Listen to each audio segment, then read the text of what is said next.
नमस्कार दोस्तों। आज के वीडियो में हम एक ऐसे कंपनी को रिव्यू करेंगे जो एक मुझे लगता है कि एक अंडरवैल्यूड कंपनी है because there have been so many positive developments that have happened in this company for the last 1 year and I think the market has fairly ignored this company. It's getting a PE of 18 right now, in spite of all the positive things that have happened in this company. तो operationally भी अगर आप देखो तो काफ़ी चीज़ें अच्छी हुई है, फंडामेंटल्स कंपनी के काफ़ी स्ट्रॉन्ग दिख रहे हैं, तो एक टर्न अराउंड ही हुआ है यहाँ पे. तो sequential quarter and quarter growth for the last 4 quarters has been expanding, तो ये काफ़ी ज़बरदस्त है. प्रॉफिट ग्रोथ इज़ 53% का प्रॉफिट ग्रोथ है. It's coming from a lower base, इसलिए मैं इसको टर्न अराउंड बोल रहा हूँ.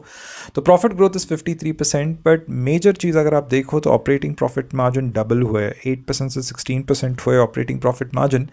And the reason why these have happened is what you will find in another metric. तो fixed asset base जो है वो 2022 से 2026 तक करीबन 4x हुआ है, मतलब केपेक्स जो है मतलब 400% बढ़ा है. तो कंपनी एक्चुअली दो नए बिजनेसेस में घुसी है पिछले 3 से 4 सालों में, एंड द रिजल्ट्स ऑफ दो started showing in FY26 results. तो इसलिए ऑपरेटिंग प्रॉफिट मार्जिन्स डबल हुए हैं, राइट. तो will talk about the businesses of these companies, but before that एक गवर्नमेंट का जो बहुत रिसेंट अनाउंसमेंट आया which would kind of stimulate one of the business verticals of this company is with regards to wind turbines. तो 1990s में जो पुराना infrastructure है विंड टर्बाइंस का, 1990s में, 2000s में, 2010s में जो भी पुराने विंड टर्बाइंस लगे हैं, government has decided to kind of phase out all those turbines. तो इस कंपनी को उसका बहुत ज़्यादा फ़ायदा उठेगा क्योंकि ये कंपनी विंड टर्बाइंस का EPC का काम करती है. तो जो भी ब्लेड्स होते हैं, टर्बाइंस होते हैं, उनको जमाती है, उनको असेंबल करती है,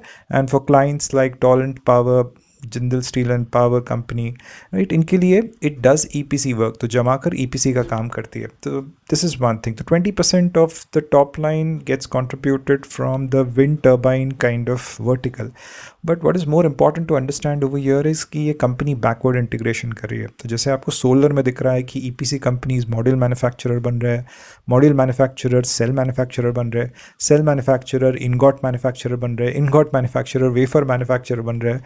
अभी तक पॉलीसिलिकॉन पे कोई आया नहीं है, बट बैकवर्ड इंटीग्रेशन दिख रहा है. तो उसी प्रकार गवर्नमेंट ऑफ इंडिया जो है इंपोर्ट सब्स्टिट्यूशन को इतना हार्ड पुश कर रही है क्योंकि डिपेंडेंसीज जो है दूसरे कंट्रीज़ के ऊपर वो पसंद नहीं आ रही, वो रास नहीं आ रही. तो उसी प्रकार विंड एनर्जी में जो कंपनीज़ है वो भी EPC कंपनीज़ ना बैकवर्ड इंटीग्रेट कर रहे हैं. तो ये कंपनी भी बैकवर्ड इंटीग्रेट करके खुद के प्लांट डाल के खुद के जो टर्बाइंस है मैन्युफैक्चर खुद करेगी. तो एक जर्मन कंपनी के साथ टाई अप किया है.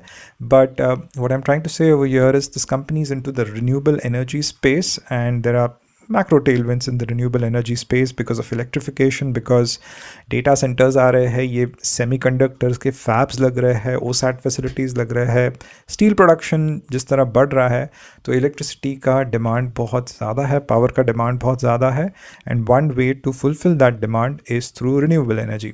What is the other way to fulfill that demand? Coal.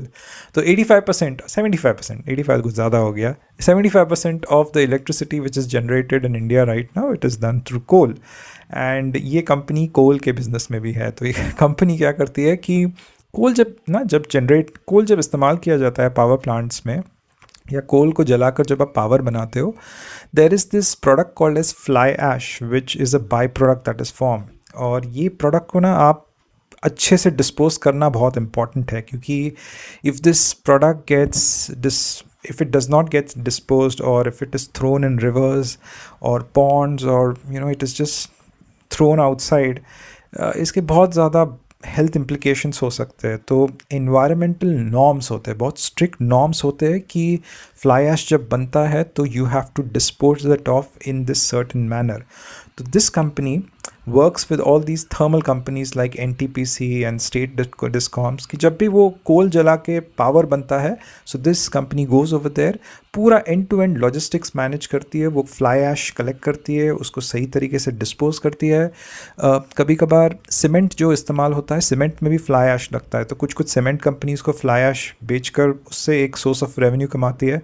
तो 40% of the business comes from this fly ash management. So the name of the company that we are discussing today is actually a chemical company. For a very long time this was a chemical company जो refrigerant gases बनाती थी, but it was a commoditized business. 7-8% 8% का operating profit margin होता था, तो उस company ने उसको पूरा फेज आउट किया and then it 4 years back it got into this logistics business, जो ये फ्लाई ऐश डिस्पोजल का बिजनेस है उसको शुरू किया, and very recently it has got into this wind turbine business 2 years back. तो ये भी एक लो मार्जिन बिजनेस है, 7 to 8% का है, क्योंकि ईपीसी का काम करती है।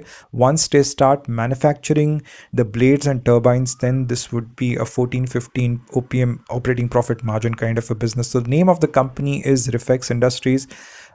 Please read about this company. Thank you very much for your time. Take care. Bye bye.